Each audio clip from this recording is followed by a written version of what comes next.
بسم اللہ الرحمن الرحیم۔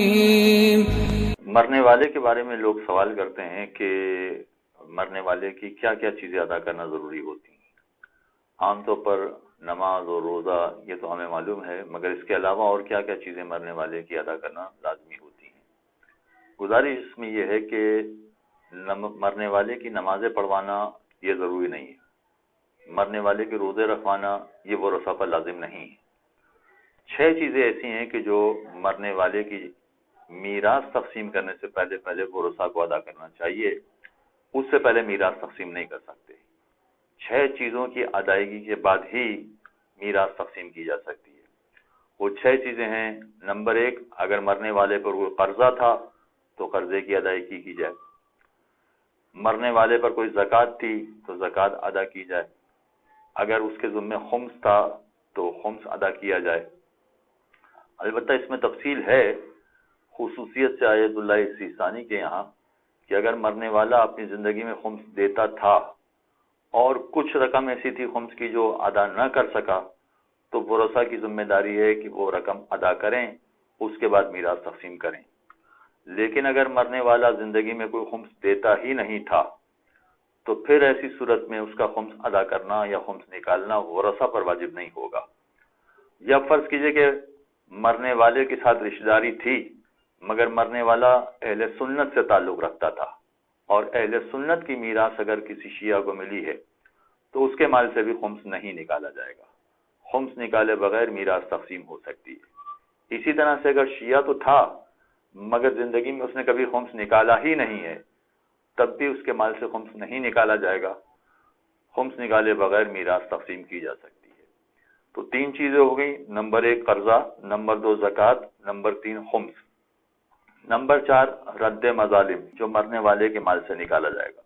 رد مظالم کا مطلب یہ ہے کہ مرنے والے نے اپنی زندگی میں کسی مسلمان کو کوئی ایسا نقصان پہنچایا ہے کہ جس کی ادائیگی رقم میں کرنا پڑتی ہے، پیسوں میں اس کی ادائیگی کرنا پڑتی ہے، اور اس شخص کے بارے میں معلوم بھی نہیں ہے کہ وہ کہاں ہے، جس کو یہ پیسے دینا چاہیے وہ کہاں ہے اور کتنے پیسے ہے یہ کچھ نہیں پتا ہے، تو اس کی جانب سے اس کو چونکہ ادا نہیں کر سکتے تو اب ذمہ داری ہوگی کہ اس کے عوض رد مظالم نکالا جائے۔ رد مظالم کا مطلب یہ ہوتا ہے کہ جو کچھ غلطی ہوئی ہے اب اس کے لیے رقم نکالی جا رہی ہے اور اس کا ثواب اس کو پہنچے گا کہ جس کے ساتھ زیادتی ہوئی تھی۔ اس طرح کی نیت سے رد مظالم نکالا جائے گا، البتہ یہ بھی حاکم شرع کی اجازت کے ساتھ۔ احتیاط واجب ہے کہ حاکم شرع سے اجازت لی جائے۔ یہ نمبر 4 ہو گیا رد مظالم۔ نمبر 5 ہے حج۔ اگر مرنے والے کے ذمہ حج واجب تھا تو اس کے حج کی ادائیگی کی جائے۔ اور نمبر 6 ہے وصیت۔ اگر مرنے والے نے اپنی زندگی میں کوئی وصیت کی تھی تو اس پر عمل کرانا ضروری ہے۔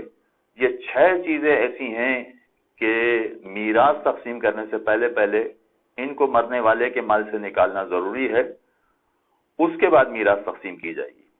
اور اگر صورتحال ایسی ہو کہ اگر مرنے والے کے مال سے یہ 6 چیزیں نکال دی جائیں تو کچھ بھی نہ بچے تو ایسی صورت میں کوئی میراث نہیں کہلائے گی اور میراث تقسیم نہیں ہوگی۔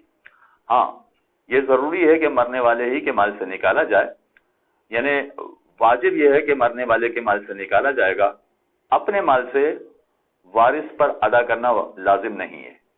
لیکن اگر وارث اپنے مال سے ادا کرنا چاہے تو منع بھی نہیں ہے، وہ اپنے مال سے ان ساری چیزوں کو ادا بھی کر سکتا ہے۔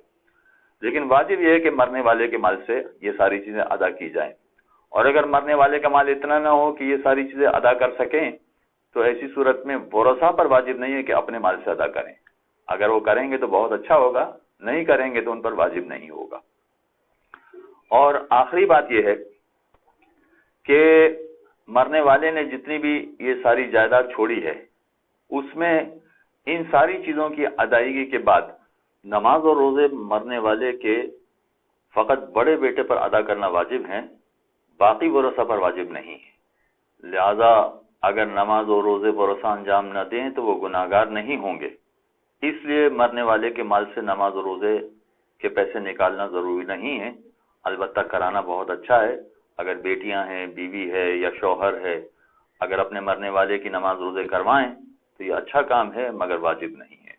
وصلی اللہ علی محمد وآلہ اللهم صل على محمد وآل محمد